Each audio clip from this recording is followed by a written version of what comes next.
Let's go! Binibiro siya, talagang type na tahit ko siya. Binibiro siya, you know what?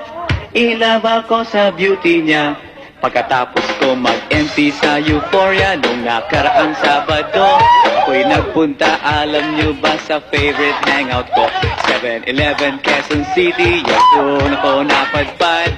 Walang katao-tao doon, and yo, it was so sad. Nang may biglang pumasok, isang chick po ang ganda. Nakakainis, walang mintis, pati ang kutis niya.